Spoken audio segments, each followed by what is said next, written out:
Cannabis Common Sense, the show that tells the truth about marijuana and the politics behind its prohibition. Hello and welcome to another exciting edition of Cannabis Common Sense. We have a great show for you tonight. My joint host is Mr. Casper Leach, standing by here, ready to go. Happy Friday. John Cornett is over in the wings, waiting to play some music. How are you, John? Very good, sir. Thank you very much. Good. And we have an exciting announcement and some information about our drive to restore hemp and regulate marijuana sales legally. So stay tuned as we bring on our infamous dancing cannabis leaves. I feel the force.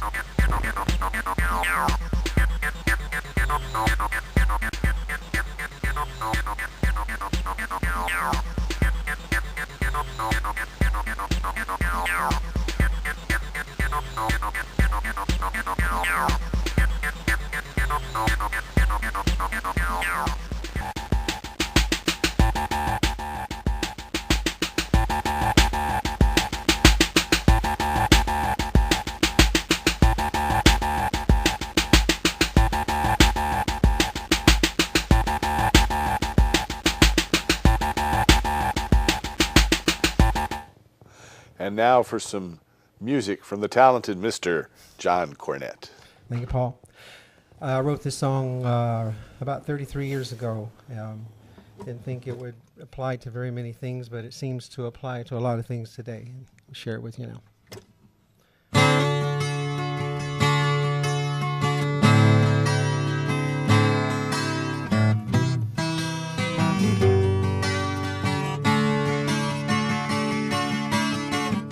So we say we sympathize, though we may apologize for the poor, the lost, the lonesome, and the fool. Shunning all the greedy deeds, it's all the world really needs. Teach compassion to our children in the schools. Heaven help you and me. God help the refugees. Help our blinded eyes to see.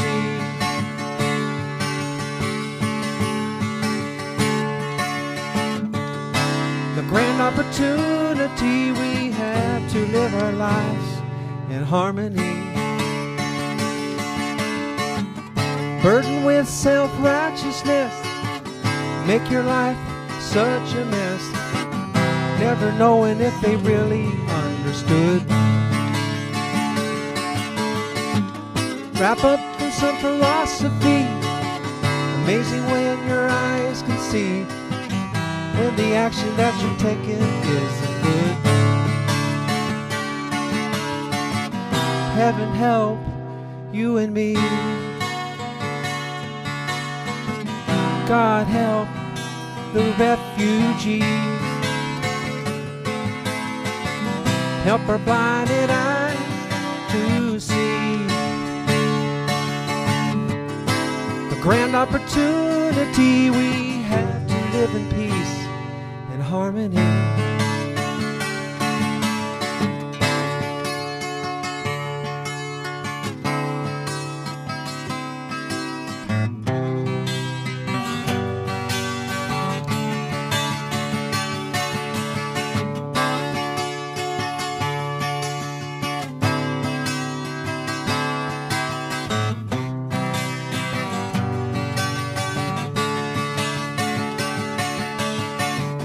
Tomorrow I'll read the news, people and the lives they choose.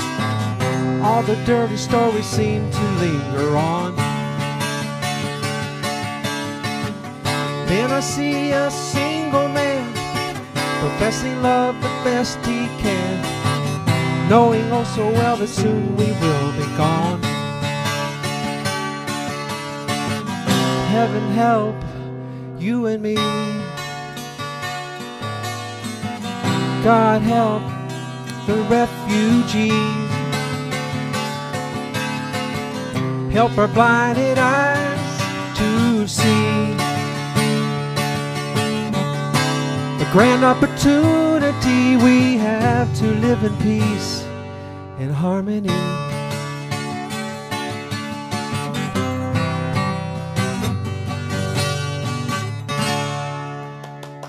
Right. Thank you, John. You're welcome. John Thank you very much. Cornett. Welcome, Casper. Thank you very much. How are things going with Octa? They're going real well. We'll be talking about that. I'd like to welcome our guests, our audience as well. And if you have a question or comment for us, give us a call at that number, 503-288-4448. We are going strong. We're at about over 130,000 total signatures. That's excellent. They've gone through our first 108,000, and at this point we've gotten about 30,000 signatures since our turn-in, and so we need about another 20 to 30,000 signatures. We just are very happy to announce that we had a huge new endorsement from Oregon's largest private sector union. They represent private employees. The United Food and Commercial Workers Union, their board of directors last night voted unanimously to endorse the Oregon Cannabis Tax Act. Nice. And Excellent. they have helped us here in the past couple weeks with a big mailing. We just did a mailing to 13,000 highly progressive people. We were able to access the Democratic Party's voter action network database and target the most likely voters. So we mailed to 13,000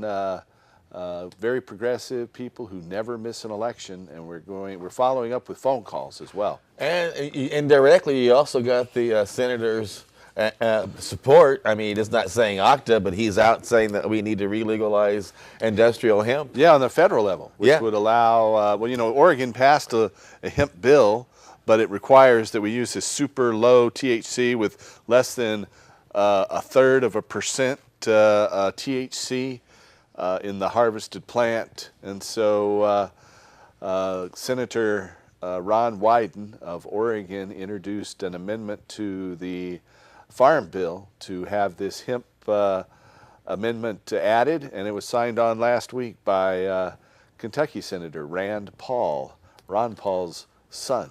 So thank you, Senator Wyden, and we have a lot of support from the grassroots as well. We got people like Ray Crystal out there who's working his fanny off to get signatures. Yep, there are a lot of them. And you know what? We have our first caller, so let's go ahead and take that phone call. Welcome to the show, caller. Oh, they hung up.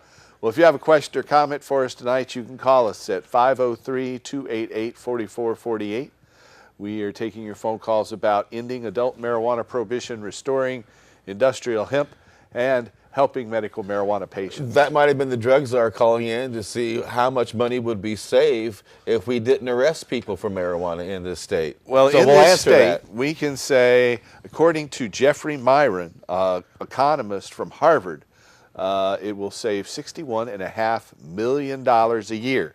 In that, will also regulating marijuana sales and will bring in an additional $140 million in revenue per year.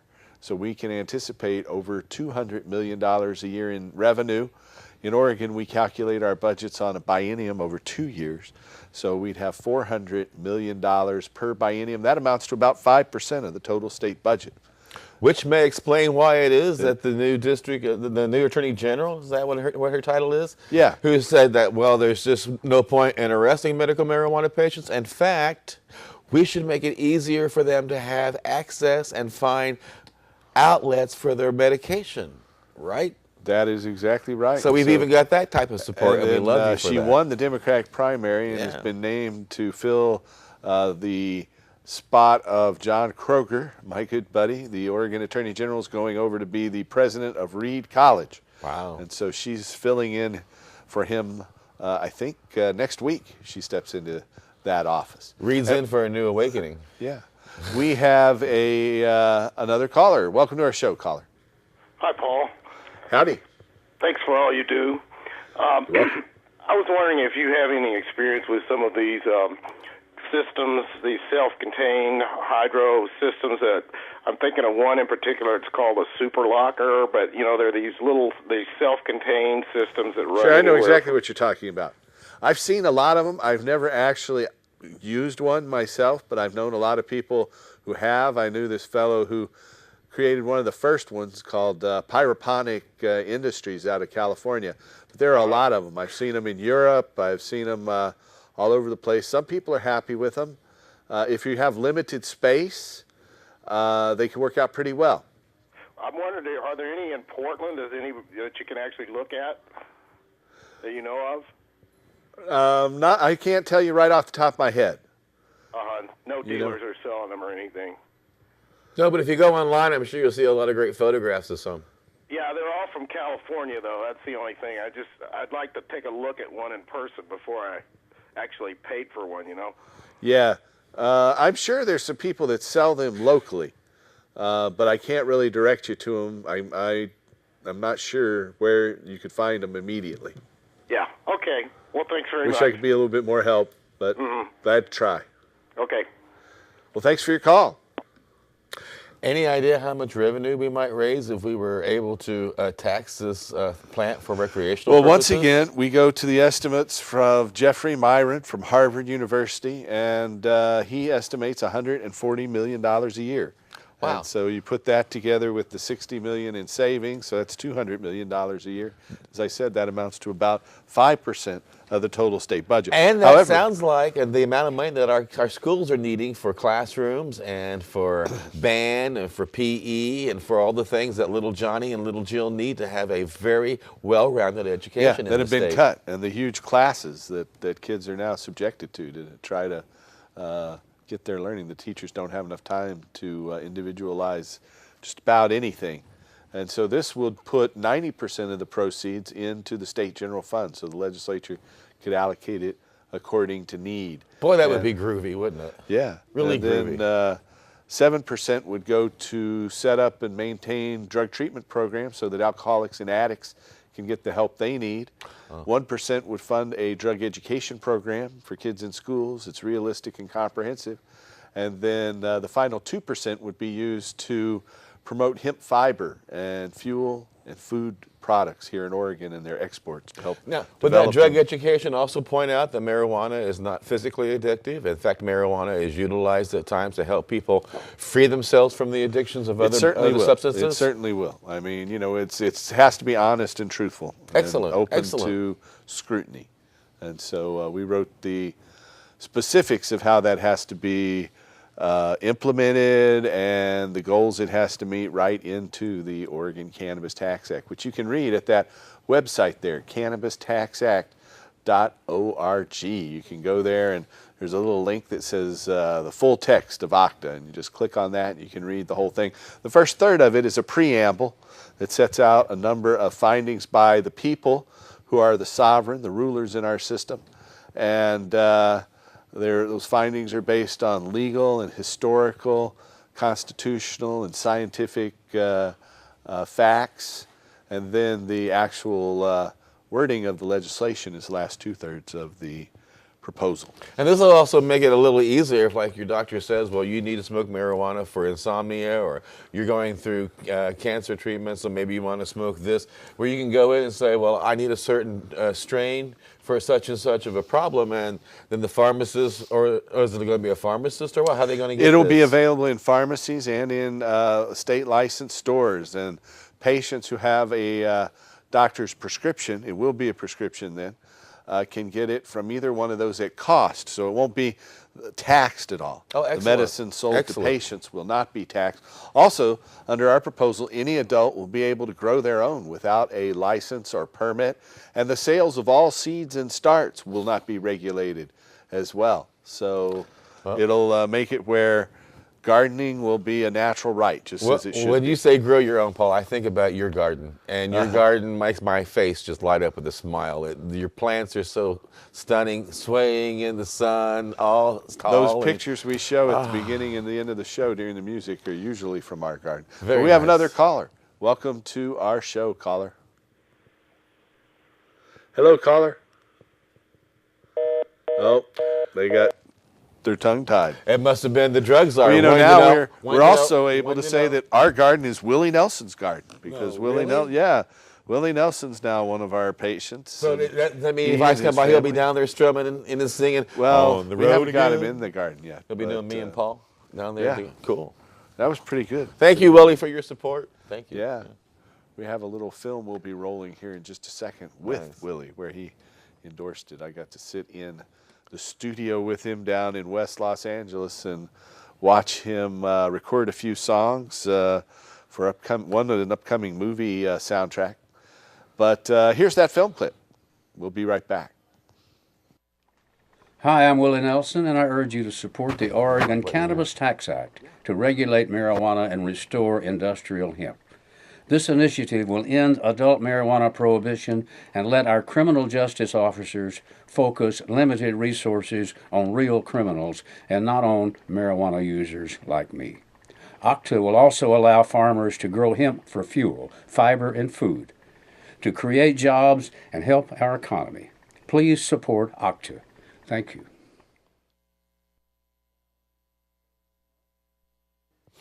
So the biggest news for us this week is that we've got another endorsement in addition to Willie Nelson's from Oregon's largest private sector union, the United Food and Commercial Service Workers Union.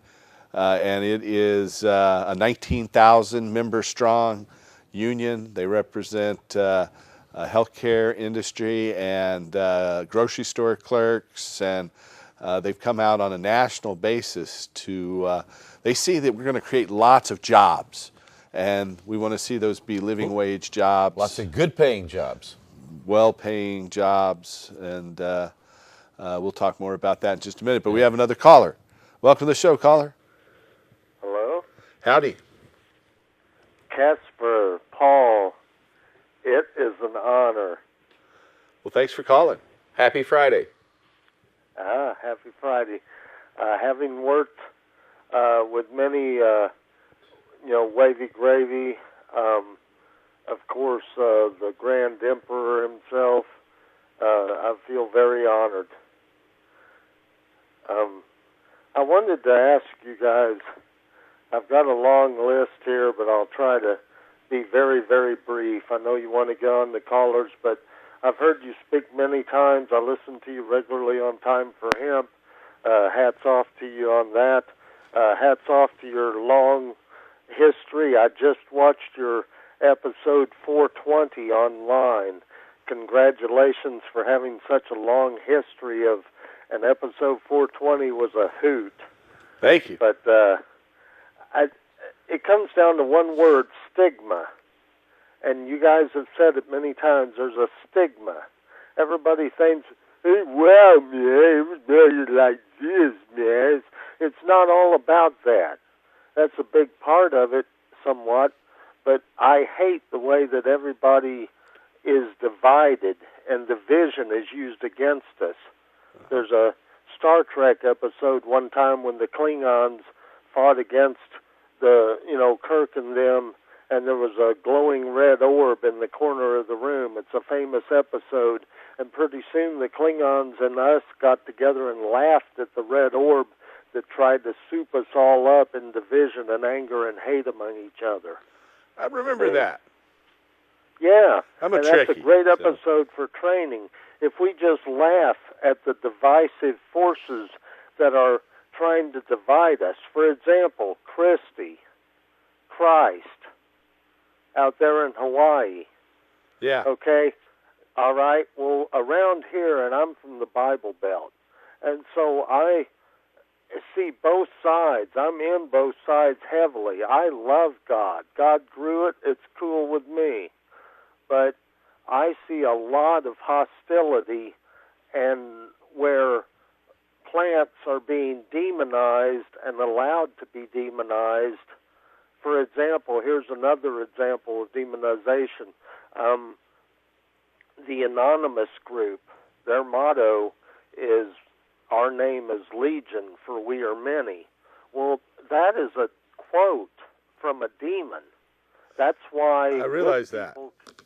Yeah, so It's played up in the Exorcist movie. yeah, and good people can't necessarily get behind a thing which causes division, because it looks bad to get behind something that is demonized, like if everybody, That's how they tried to paint cannabis. I mean, if you look at the information that was coming out in the 1930s, they said that marijuana was a deadly new drug, even though it was the oldest agricultural crop known to man. They said it was the devil's weed, even though it's the plant that produces more fuel, more fiber, and more food per land area than any other plant. And the protein from cannabis hemp is the perfect protein for human health. It's got all the right 8 amino acids in just the right balance for human health. So to take the plant that produces more fuel, more fiber, more food, more medicine than any other plant, and to say that one is, Satan's smoke and the demon weed and all of those things, it's obviously wrong. And it's just part of the misinformation campaign that they use to criminalize it.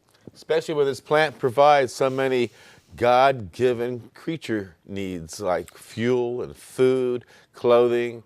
The amino acids alone that are found within the seed are just spectacular for our needs as a human being to grow from birth to grave. And to call it the devil's weed is kind of like saying the tomato plant is the devil's weed. It's like, why? Have you had it on your fries yet? 16th century, you got it. See, let's take it a step further. St. John's wort or tomatoes in the 16th century. The problem is division and misunderstanding. They don't understand that it's cannabis. They don't understand Jack Herer. They don't understand. How about Dr. Bronner? 3 days, 4 days, 5 days ago. Yoo-hoo, hats off to him. Yeah, Dr. Bronner locked himself in a cage in front of the White House and started pressing hemp seed oil right there. Of course, he was arrested after a few hours, but this is David Bronner, the grandson of the original Dr. Bronner and the president of Dr. Bronner's Soap Company, which is available in all the stores and especially the health food stores. But yeah, that's a good point. I'm glad you brought that up. And speaking of the type of comedy that people use to point fingers at and say we're all kind of like lost stoners, hats off to Tommy Chung. I know it's not at all comedic what he's going through right now. Prostate cancer, I believe is what he's facing. Yeah. And he's up in his age. So, Tommy, our heart goes out to you. I know you watch the show occasionally. I know you listen to Time for Hemp occasionally. I and my audience and Paul all send our love to you as well. Absolutely. Total healing be unto him, very much so, and everybody else in the movement. Couple more things, guys. The scene out of The Matrix where they were eating the gruel, and he says it's everything the body needs. It's awesome. It's every amino acid. Well, if he was eating hemp gruel right there, it's well, awesome. That's what they used to call hemp porridge, was gruel. That name gruel has kind of disappeared along with hemp from our language. But in fact, whenever you hear them refer to gruel in any historic text, they're talking about hemp seed porridge. Thank you for that. And awesome. From reading Jack's book, I discovered many years ago that there was a couple of times when entire nations were facing famine and extinction as a human race, and being able to utilize hemp seed as gruel gave them a very inexpensive and affordable way to effectively feed mass groups of people on pennies that would sustain them with all their needs to get them through till the rains came back to help them grow food and get back on their feet and return again as a thriving culture. Absolutely. Just one more point, guys. I'm through my sheet. Wow. There are verses I've studied out. Hemp Church, etc., different sites, okay? And I'm Temple 420 and Brother Christie, etc. But here's one thing, and why are we not, here's my big question of the night, why are we not, since everybody's going Republican swing now and towards holier, etc., why are we not putting it in front of their faces and saying, tear out the first page of your Bible? But not only that, all the verses that are not being said, please look up the one that says, how come we're under ordinances now, being free, such as if touch not, taste not, handle not, as if we were still in the world. We're not in the world of touch not, taste not, handle not. All government was started by Nimrods. Look it up. Those are and the the thing that are written all around us, too. Hostility between the pagan community and the Christian community, I feel it very heavy here in the Midwest, and I wish it were not so. If Temple 420 could get together with other like-minded tree huggers, the blessed are the peacemakers, and we said peace a long time ago in 69 and before, and you guys know. So I'm preaching to the choir. But thank you, my brothers. I'm going to hang up and listen now. All right. Well, thanks for your call. You have a good evening. Keep watching. Bye-bye. Listening. You know, they mentioned Roger Christie. Roger has been in prison for 2 years now in Hawaii. He's a first-time marijuana offender, arrested with less than 2 pounds. And he's being held as a danger to the community in federal prison, awaiting trial. His trial was scheduled for August. They just set it back to January. So by January, he'll have been locked up for 2.5 years without even, they won't let him out on bail. He lost his 6th bail attempt. The hearing, the judge turned it down, said he's a danger to the community, even though there were no weapons, no kids involved, just adults and less than 2 pounds of marijuana.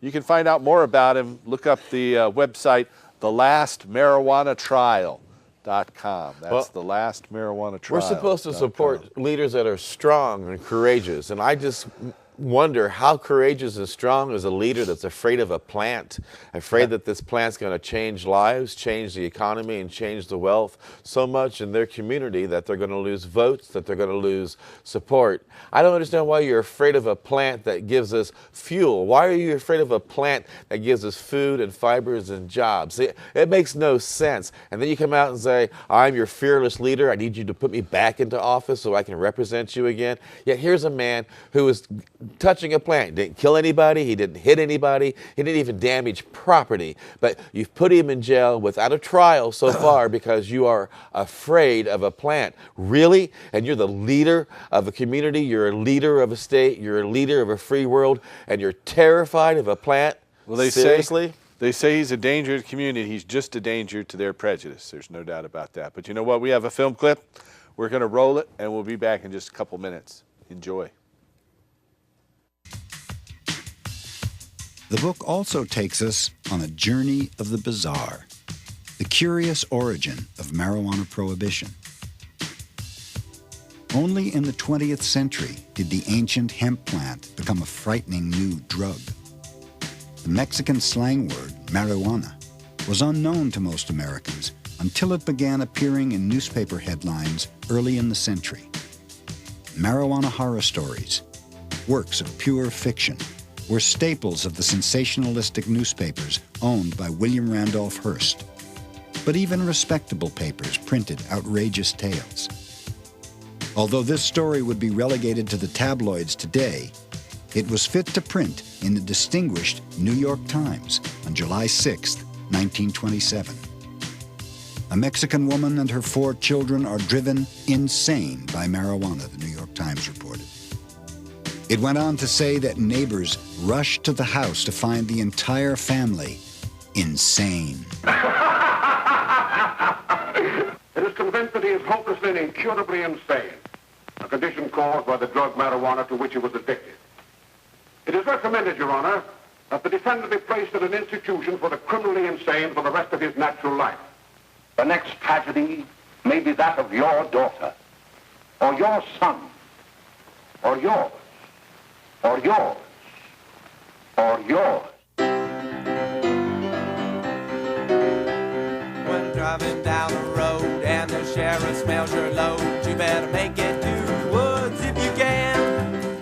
Although alcohol prohibition required a constitutional amendment, marijuana prohibition was brought about by a single federal law, the Marijuana Tax Act of 1937. The driving force behind this law was Harry J. Anslinger, America's first drug czar. can. You better make it to the woods if you can. And if you can, if you can. Anslinger was the government's expert witness during 1937 congressional hearings on the proposed Marijuana Tax Act. As proof of marijuana's malevolence, Anslinger introduced into evidence the bogus Hearst newspaper headlines that trumpeted the violence, insanity, and death allegedly caused by marijuana.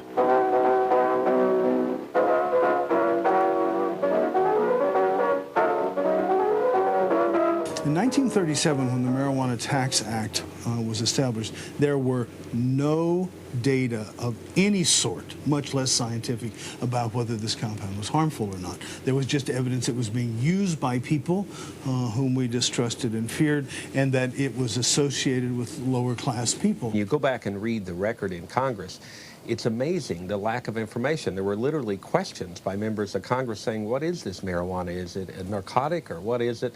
And there would be a sentence, someone would stand up and say, oh, it's the most dangerous new drug coming down the pipe. In terms of what Congress knew in 1937, they didn't know any of that history. The only history that they were given was all these cock and bull stories about how it made people crazy and they went out and killed people under the influence of marijuana. The Tax Act was built on lies, and I think it's outrageous that we have legislation that still exists today it was based on lies. Despite opposition by the American passed the law unanimously after debating.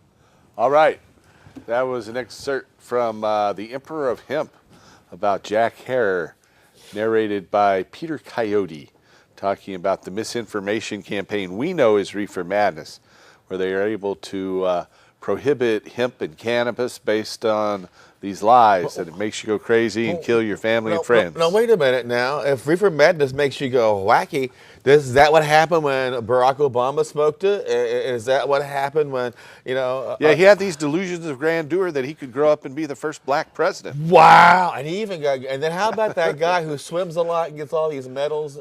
Phelps. Yeah, Michael Phelps. More. Look how it just destroys your body and turns you into a lazy couch potato, huh? That's right. Very good point. Very good point. Just saying. If you have a question or comment for us tonight, call us at 503-288-4448. We do have a caller standing by. Welcome to the show, caller. Hello? Howdy. Hi, guys. So listen, I don't know if you remember an old TV series called Sea Hunt. Oh, yeah, with Lloyd Bridges. Oh, wait a minute. No, I'm too young for that. I'm just a whippersnapper. I remember it. Thanks a lot. Anyway, so there was a Sea Hunt show on this morning way early, and I just caught it in the middle, and I caught it to them saying that hashish, was one of the more dangerous forms of marijuana. But what the show was about was that somebody had crossed some underwater grass with a marijuana plant, and they had this whole thing growing underwater in that bay there. You're kidding. No, that was the laughing plot so of an episode of Sea Hunt with Lloyd Bridges? Yes. If you look at those little kids swimming around, they're his kids, Jeff Bridges and Bo Bridges. They're stars today. Remember. I guess Jeff Bridges is one of the most. No matter how much pot I'd smoke, I don't think I could come up with a storyline like that. And this was in 1960, because right away I checked the date on it. Yeah, it was funny. It really was. That's interesting. Thanks for pointing that out. Okay, well, listen, talk to you later, guys. Have a groovy night. You too, bye-bye. Thanks for watching. Yeah, they just had all kinds of propaganda out there. I hadn't heard that, though. No. Thank God for the Monkees and the Beatles and the Rolling Stones who made it real, huh? I guess so. To some degree, anyway. Now, we also need to give a shout-out to Robert Flatstone. Flatshorn, that's his Flatshorn. name. He's been on my show a couple times, and he gets mad when I mispronounce his name. We love you anyway. Anyway, they've shut down this thing called the Silver Tour, in which medical marijuana patients who are like geezers go around the nursing homes. Even older than us, folks. Yeah, and tell tell it is, why it is that old geezers like us need to be taking medical marijuana and how good it is for you and how to get your Social Security to help pay for it. And apparently the government's like really uptight about that because they don't want us to know the truth. They don't want the medical marijuana going into the nursing homes and all that stuff. It's just too much complications. It's better to just believe a lie. So they've made it hard for him to get out and about. He was free at one time from his probation responsibilities. Now this new probation officer shows up like he's a gift from God and says, no, you can't go outside your neighborhood. You can't call people. You can't do any more guest speaking. And they pretty much censored him or silenced him. Yeah, he was on the front page of the Wall Street Journal just a couple weeks ago. And as soon as that happened, he had been released from probation in Florida. Exactly. Totally, he didn't have to report anymore, and he'd been released. But they came back and said, you're not released anymore. They knocked at his door and said, you have to pee in this bottle right now. And they knew that he'd been taking medical marijuana for his cancer. He even turned in paperwork saying to the state that he was a cancer patient who needed medical marijuana Now oil. they're trying to revoke his release. And even though he's already spent 30 years, over 30 years in prison, he spent more time in prison for just marijuana than any other person in U.S. history. Over 30 years. And they made a movie out of it called Square Grouper. Right. The Square Grouper movie talks about it, recently released. And now that he and Irv Rosenfeld are out talking to people who've got less than a decade to live, the government's freaking out. Yeah, and they'd given a big talk at a number of retirement communities throughout the country, including down in Southern California, across Florida. Anyway, go out there and help him out. Buy his book. Please. The Black Tuna Diaries. Please. Buy that book. And I'll try to get him on the Diaries. show, get his lawyer on the show, and we'll see what we can find out more on that little radio show I do. What's it called? Time for Hemp. Yeah, that thing. Thank you. We have another caller. Welcome to the show, caller. Hello, how you doing? My name is Dave in Montana. Hey, Dave. Boy, I'm sorry to hear what they're doing to your program in Montana and the poor people caught up in the federal courts there. Yeah, what happened was some growers traded with other growers in Washington, and it's all about the tax is what it's all over about. Because it crossed the state line, they want to fight over tax. That's all the whole problem with hemp and cannabis is tax. We used to be able to pay our tax with the plants. But anyway, I'd like to say that now that Connecticut has joined the club, 17 states, that represents at least 30 to 40 million people, 17 states. Yeah. We got the power. And the District of Columbia, ironically. And the breaker. We're the maker and the breaker for this next election. Whichever one picks to support the medical marijuana, we should hold Obama to the fire to it. He said he wasn't going to go after us, and what did we get? We got the only terrorist that I ever seen here in America was federal agents with masks on their face, pointing rifles at women and children. That was doing a business that was legal. Yeah, they were legal in all over the state of Montana till about, a year and a quarter ago. The feds came in and busted about 25 people, and some of them, even the landlord, had to plead guilty to... They stole their money, too. And you know how they did it? They hired an outside entity, law enforcement, and they got paid by taking all the money from the people. Yeah, I wouldn't doubt it. There's one lawyer I know there, Chris Lindsay, who has been representing a number of medical marijuana businesses and an association. He's facing 10 years in prison. And as is Tom Dobert, who helped get the medical marijuana initiative on the ballot and was the lead lobbyist for the medical marijuana initiative in the state of Montana. He's facing a lengthy prison term in federal court. And they aren't even allowing them to talk to each other, or they're under strict release supervision. It's really a shame. What country are we living in? It is becoming so much like a Nazi regime, and I really hate saying that. I used to say that when I was in my 20s just to get a reaction. Now when I say it, people go, yeah, it really is. That's sad. Well, the fascists took over back in World War II, and it's another story. Yeah, all right. But now I think we hold the power.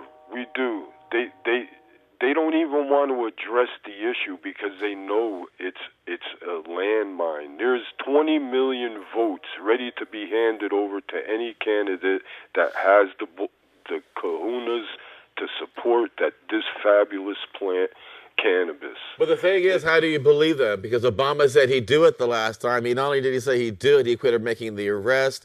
And we really had the impression that, come on, these laws that were put in place in the 30s were designed to keep black communities downtrodden. Let's wake up. What color is the president? So all of that put together, we thought, okay, finally, the reality of this plant's going to sink in. We're going to start making paper fiber fuel out of it for our citizens in this country. And instead, what we ended up with was a bush with a tan. Yep, and you notice that all the ones yelling the loudest to keep it against the law, these guys are making the profit. They're the ones making the money, mainly drug agents in law enforcement. Yeah, they're just like the guy that was supporting the alcohol prohibition alongside the Baptist minister. It was like the Capones saying, yeah, keep it illegal. The money got to be put on the table and used for good. Right now, they're just keeping it against the law and stealing. And they're making a horrible mess in other countries like Mexico. We have people dying in this war. If Obama would have lived up to his word, kept his promises, and made it very clear that the prohibition was going to end, there would be a statue in every town, in every city, in every country dedicated to that man for ending this civil war that is all around the planet. And instead, he gets in there and he perpetuates it and makes it even worse. The man's smart. He knows all about paper, fiber, and fuel. He used to smoke it. He also is being paid by lobbyists to turn his back on us. So he still smokes tobacco. We don't know how much else. I wouldn't be surprised to find marijuana growing in their garden. But still, nonetheless, this man's smart enough to know that we can create jobs. We can start creating a better product that can compete on the open market with our foreign brothers and sisters, and that we do have medical aspects to this plant that are important to people who are going through all kinds of medical diseases. And yet he stands up, looks in the camera, and says, "Oh, it's not an important thing to us. It's just a joke. Are you kidding? Legalize marijuana?" Ha ha ha.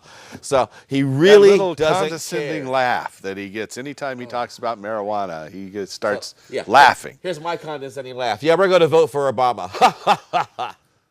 17 states, that's over a quarter of the country. And it's over a third by population. It's the elephant sitting right in the room, and they don't want to address it at all. That's right. Well, we're trying to address it. Even the party with the elephant as its motto doesn't want to address it. We are trying to address it. There's already an initiative on the ballot in Washington State. There's an initiative on the ballot in Colorado. We're putting an initiative on the ballot here in Oregon. We're not just voting for medical marijuana. We're voting for full legalization. And so we urge you to go to that website right there, cannabistaxact.org, to find out more. We've got about exactly 3 weeks left to go till the end of our petition drive. So please get on there and support us, and we need your help. What happened in California with it got defeated. Yeah, Prop 19 lost, which is, 46%, 46.5% of the vote. That's not bad. The whole system came down on them. But if it had been a presidential election, if there had been a higher youth turnout at that vote, they probably would have won. I think most of the growers voted against it. I knew growers over in California, they were yelling at me because I wanted it legal. They told me they were making good money off of it, and they don't want it legal. They want to keep it all medical and everything. And I was going, no, it's got to be freed, man, because the medical aspect is a wonderful thing, but it's being used to bring us down a road of more control. Is all I seen. It has to be decriminalized and put into the farmer's hands like a regular vegetable. All right. Well, thank you for your call, and good luck there in Big Sky Country in Montana. Thanks for calling. Thank you for letting me speak. And thanks for listening. Keep watching. We'll be back next week. Thank you. And we have a studio audience member. Go right ahead, studio audience member. Thank you, Paul. I think the question begs, or I should say, since the time that Obama began smoking marijuana, do you suppose that he ever lied on any applications that he filled out that asked if you've ever used marijuana? And also, I wonder if, and maybe it's silly. He's a politician. I'm sure he lied at least once. Well, I'm just regarding this particular issue. Also, I just wonder if there's any suspicion about him utilizing medical marijuana or marijuana for any reason, I'd like for him to have a P test. I'd like to know what the results of that P test are. Exactly. That's a good idea. We should demand a piss test from our commander-in-chief. The military has to give one, and the soldiers in the field have to give one. Even the police officers who arrest us and save us from ourselves have to give one. So I'm thinking... You know, you're wrong. The police do not have to do urine testing. Oh, they don't? No, they don't. Oh, I feel so much more loved now. That's nice. Thank you. They don't have to. Maybe he and Michelle, because they're there at taxpayers' expense, living in the taxpayer house. I'm thinking, because if you're living in government-funded apartments down in the south end of this town, you can't smoke pot in your apartment. So we're thinking we don't want the first lady and her husband. What's his name? Barry. Yeah. We don't want you living in that house unless you can pass a piss test. I think you know, we don't need any more piss tests. We need to end the piss tests, and we need to legalize marijuana and restore industrial hemp, and that's what our initiative is attempting to do. Okay, fine. And so, you know, as I was saying earlier, we have about a little over 130,000 total signatures. We need 87,000 valid registered Oregon voter signatures to put our initiative on the ballot. And we figure we need about another 10,000 a week for the next 3 weeks to be able to reach that number.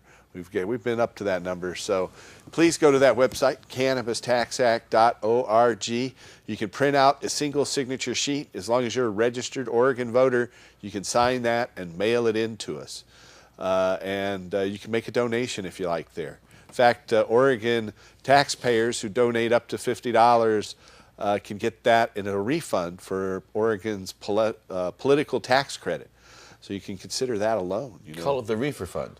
So the refund, the reefer fund. The reefer refund. Yeah, the reefer refund. That's good. That is good. I like that. I Reefer do too. refund. So you can get your reefer refund for your state political tax credit if you're an Oregon voter just by donating up to $50 right at that website, cannabistaxact.org. Don't delay. Do it today. We have another caller. Welcome to our show, caller. Hi. How are you doing, Paul? Pretty well. How are you? Oh, not too good. Back in January, I had an accident at work, and I ended up getting fired for the drug test because I've had a card since '04, and they knew it when I applied for the job with a major company of stores, and they hired me, you know, and I worked there 4 years. Didn't have any problems, never had to take another drug test. Had to take a drug test for this workman's comp thing because I hurt myself. And now I have to fight the employment office. They're not cutting loose with any money. The workers' comp, they say, well, since I got fired, I only get $142.13 every 2 weeks. And that's it. You can't even eat on that. I've been trying, and I've been doing petitions, but I can't get around very much because I have no money for gas, for one, and my injury from work doesn't allow me to work very long. Right. But I have been out there. Well, thank you. Appreciate that. And I was wondering, I know it's tough, but if there's anybody that could help me out, I don't even know if I'm going to have somewhere to live next month. This month I still owe her so much money, but I think I can come up with that next month. I don't know. And I was wondering if I could get any help from anyone on that. All I can say is try to call our office at 503-235-4606. I'm not sure what we can do, but we'll try. And, you know, our initiative to just completely legalize marijuana will change the whole dynamic and remove the stigma from marijuana. And so we just urge you to get people to sign that and help us win that election next November. Then you won't even need a medical permit to grow your own, and It'll be much less expensive. Marijuana will be cheap and plentiful. They treat us like a second-class citizen. If I had to pee Worse, in a cup, they put us in jail. Yeah, if I had to pee in a cup to prove that I was straight so I could get a job because we don't hire gay people, or pee in a cup to prove that I'm white because we don't hire black people, my God, the civil liberty unions would be up in arms and there'd be so many lawsuits left and right. But just because we happen to smoke a weed, nobody seems to give a rant. Well, They think it's changes. great. I They mean, think you it's go fantastic. back Pee more in the cup. 50 years, and if you're gay, you could be arrested too. You know, so Which was insane. We're going to put you in jail with a bunch of people of your same sex because you like people of the same sex. Well, I've been fighting this thing for 42 years. They've been persecuting me because I smoke pot. I'm sorry to hear that. You hang in there, and we're going to try to restore freedom here in America. We appreciate your support. For that, and I'll do my part too. You guys All right. have a great evening. Thank you. And the silly thing is, there's now marijuana found in our prisons. I mean, so they can't even yeah. keep marijuana out And of the heroin. prisons. That's how horrible these policies are. And so our politicians aren't stupid. They're being paid off. As it's been said before, we got the best Congress money can buy. Well, you know, they also say that this is the land of the free, but now it's turned into the land of the pee, where you have to pee for employment. And so we should do that for our show. If they can't flunk a piss test, we don't want you working here. How's that? Yeah. It's an idea. And if you do, we'll take you out, show you how to use a vaporizer, how to use a bong, how to roll a joint. And 3 weeks later, we'll test you again. And if there's still no THC in your piss, we'll let you go. How's that? There you go. We've got another caller. Welcome to our show, caller. Hello, caller. Yes, I'd like to find out if you can get a green card for MRSA meningitis. If you can get what? What was that? I didn't hear that. Oh, I think it was the drug czar wanting to know what it was that we would be focusing on if we weren't arresting marijuana smokers. Maybe creating jobs and helping people like that poor lady who can't get employed because she used medical marijuana during her off-work hours and tested positive. You know, maybe we could help her. Far out. Yeah, it'd be some good things. Well, you know, I want to remind our viewers out there that if you're anywhere in the United States and you think you qualify for medical marijuana, we have doctors all across the United States from sea to shining sea ready to help you. If you want to try to avail yourself of your state's medical marijuana program, you can't find a physician for any of those conditions, chronic pain and nausea, AIDS, glaucoma, IBS, seizure and spastic disorders, any of those, just call us at 503-235-4606. If you're here in the Portland area, that's 503-235-4606. If you're outside the Portland area, you can call us toll free at 1-800-723-0188. That's 1-800-723-0188. You do that good. You should do TV.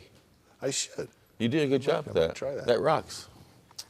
I think this is show like 641 or something like that, approximately. And I've been on about 30 of them. You've been on about 30 of them now. Yeah. And so we have a studio audience question. Go right ahead, sir. Yeah, I have a question. I was told by my doctors that medical marijuana does not help out people with autism. And my friend has I was given a couple lists of papers, and it didn't say it doesn't help out autism, but my friend has a piece of paper with her that says it does. Now, can you answer my question if it does or does not help people with autism? It's individual. It's not, autism itself is not included in the qualifying conditions in any state. You know, autism is a disease. They have what they call autism spectrum disorder. Some people have what's called dystonic movement. That's involuntary movement and spasms. Marijuana helps that, and it can be recommended for that.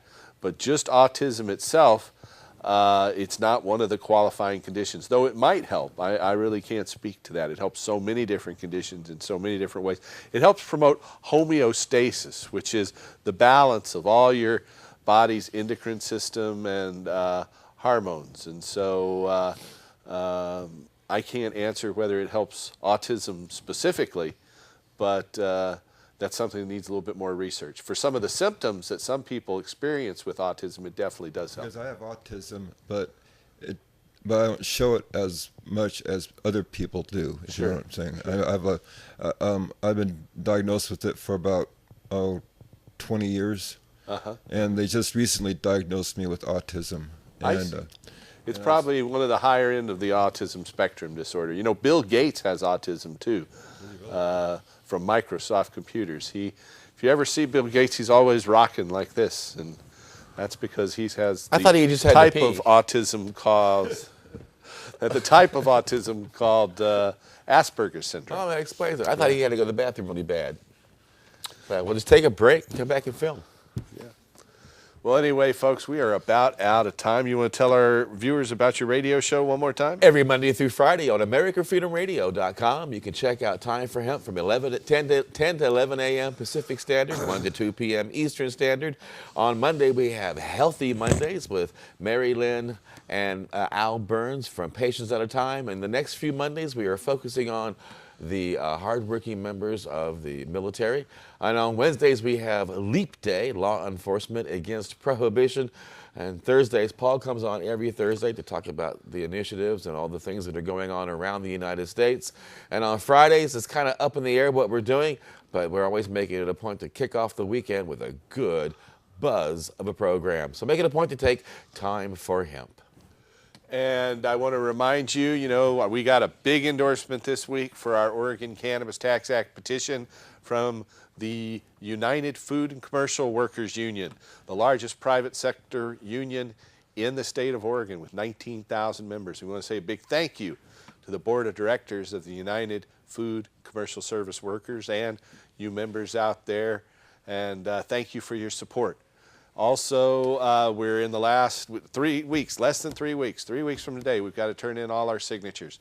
So go out and get us some signatures and get it to our office there in Sandy Boulevard. I want to thank you for watching. We're going to go out on a song with Micah and Malachi. And he'll entertain us with some cool music, and we'll see you next week. Remember to help us restore hemp. Good night. I agree. This is Malachi Sterling, and I'm going to pick really quickly for your happiness.